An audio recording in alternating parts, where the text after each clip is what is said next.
Hello, my name is Chris Boris, and I am the first ever ghost behaviorist. And I'm sure your first question is, what is a ghost behaviorist? Well, it's somebody that studies the behavior patterns of spirits. And up until now, no one has ever done this before. And this is highly critical because if we're trying to find the next level in ghost hunting, you have to start getting into the psyche of a spirit, and that's exactly what I've done. And I'll talk about how I've broken all that down, and I've got a really neat diagram to show you what it's all about. And if you don't believe in spirits, then this video is not for you. Please just click away. But you know, I feel like I haven't really done any type of video like this before because I didn't feel like the time was right. But now people are starting to awaken, so to speak, and I feel like this is the perfect time because there is a certain part of the paranormal aspect and the ghost hunting world that no one is really touching upon, especially when you look at paranormal TV. You know, and it's sad because I've pitched show after show after show that tries to get into this area that people are so interested in learning about, and they don't want to touch it. So I don't know if it's too sophisticated for them or if there's a hidden agenda or what. You know, we'll get into that in a later episode. But for this episode, I just kind of went to answer the question of what is a ghost behaviorist.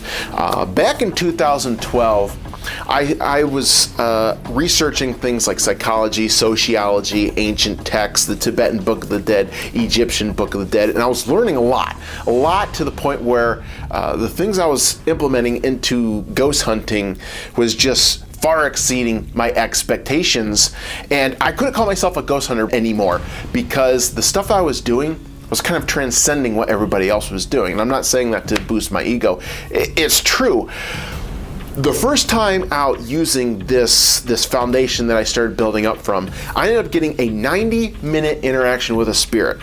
Now let this sink in for a second. 90 minutes. If you watch any of these shows on TV, you'll see that the longest interaction to date is probably a minute. I'm going to say 2 minutes. I'm going to be very conservative there and say, okay, 2 minutes.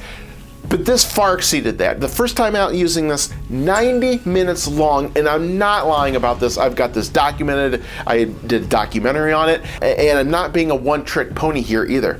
This is something I've done over and over and continuously because I have found the key. I found the way to get into an interaction with a spirit, interview them, pull information from them, and I have found the next level in ghost hunting. So that's why I called my book that I released Ghost Hunting 2.0, because the stuff that I was doing just it boggles the mind. You know, maybe that's why the networks aren't touching it. You know, it's very threatening.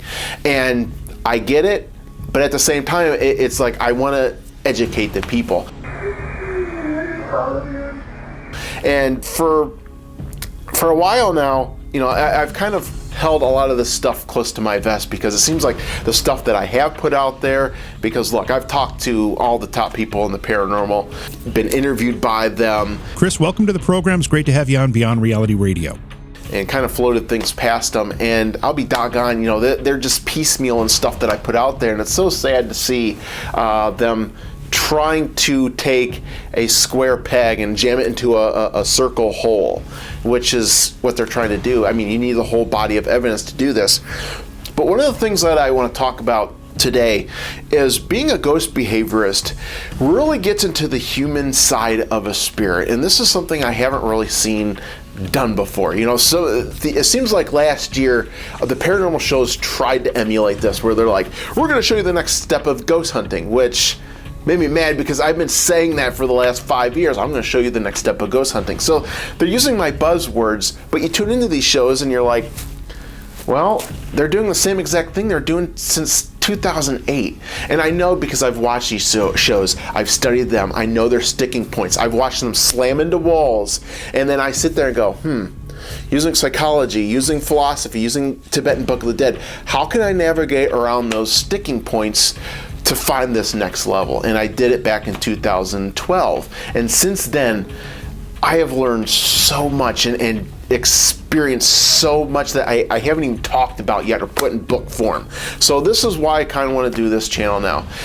The first thing that I want to talk about is this revolutionary approach of decoding the spirit world by their mindset. And I've done this because when you watch or when you get into interactions with the spirit, there are different classifications of spirits that exist in the afterlife. And this, when you look into science and sociology, you don't have the same personality type. There's different personality types. And when I'm talking about classifications of spirits, I'm not talking about poltergeist, phantom, residual, or intelligent, because it seems like that's the methodology that ghost hunters are using today. That's the template that they're using to break down the spirit world. And it's very, when you're using a system like this, it's very problematic, because how do you treat a poltergeist different from a residual haunting?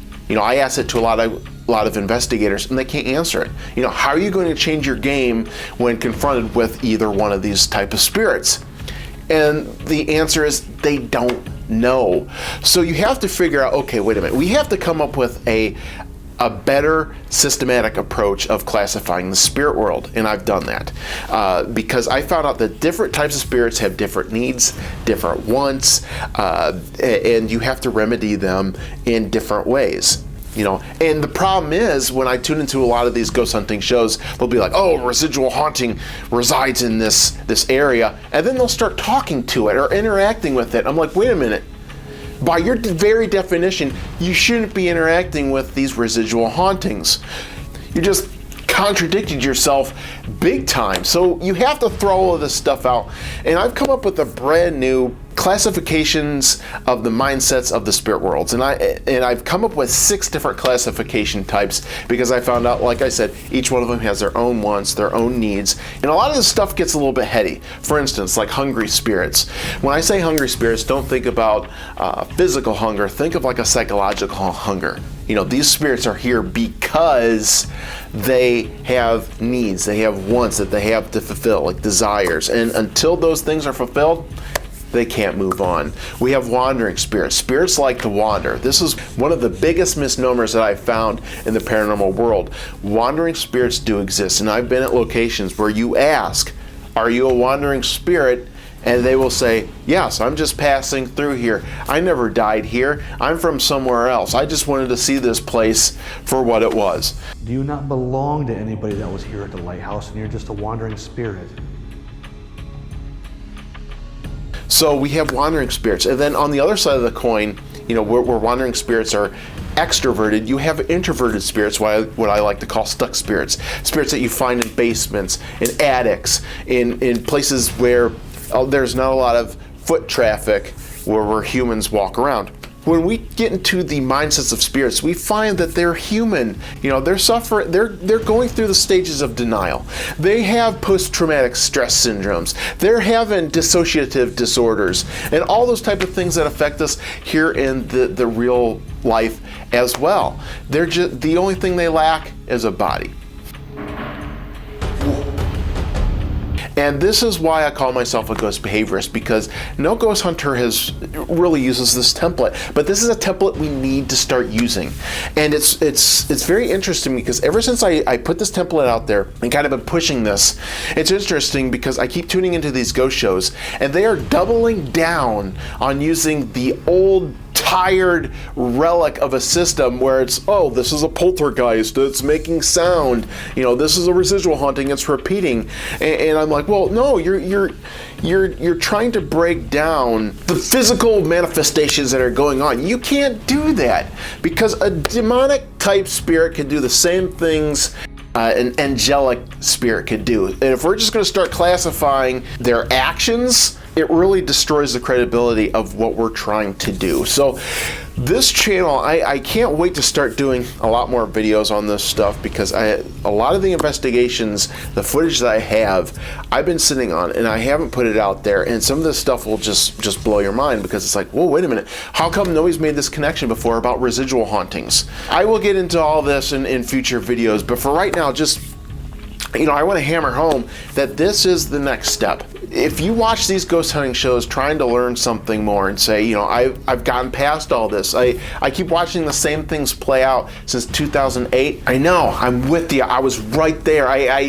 back in 2011, a year before I went out and started putting all this stuff together, I was sitting there yelling at the TV week after week, saying, why are you doing this? You should be doing that. And once I started doing all this stuff, I kind of, not only did I find the next level of ghost hunting, but I started to figure out that there's actually a higher power behind all this. You might think it's counterproductive when you're doing ghost hunting, that it might pull you away from God or become less spiritual, but I found the complete opposite. I find myself becoming more spiritual because I start getting into things that it's like, well, wait a minute, this was the stuff that I'm learning from spirits. This was laid out in the Bible, or this was laid out in the Talmud, or the Tibetan Book of the Dead. There's just so many things that I'm going to touch upon in this video series that it's just going to blow your mind, because nobody talks about this stuff. Nobody has the education to pull all this stuff together, and I'm just really glad that I'm kind of still a pioneer in this area, because a lot of these people on TV, they've been on TV for 20 years, and I'm just sitting there going, why haven't you thought of this stuff yet? I feel like I'm watching the first season of your show back in 2008, and the problem is, with every new ghost hunting show they keep doing, they keep bringing back the same people over and over again. It's like this small pool of ghost hunters that they keep pulling from, and they all think alike, they all talk alike, they all do the same thing. Again, I'm not trying to act like I'm not better than them. It's just they seem stuck in 2008. I'm like, well, wait a minute. We're in a new age here. We need to move past all this. We need to start thinking better. So since that's the case, I really want to put this out there and really hit a lot of the stuff that I've been learning in the field and off the field. I've been on Coast to Coast AM. I've been on Darkness Radio. I've been on Hardcore Pawn. On True TV. I'm not just a piker here. I really know what I'm talking about. And if you're saying, well, this guy isn't a PhD or anything, no, I'm not. But I'm a student of psychology. I've worked with people that do have degrees and PhDs. And I've actually taught in front of psychology students. And when I talk about this stuff, I see light bulbs going off in their head, and they're like, wow, that's interesting. I never thought about that about things that way before. And it's nice when I talk to them, because I can start using big words like psychoneuroimmunology.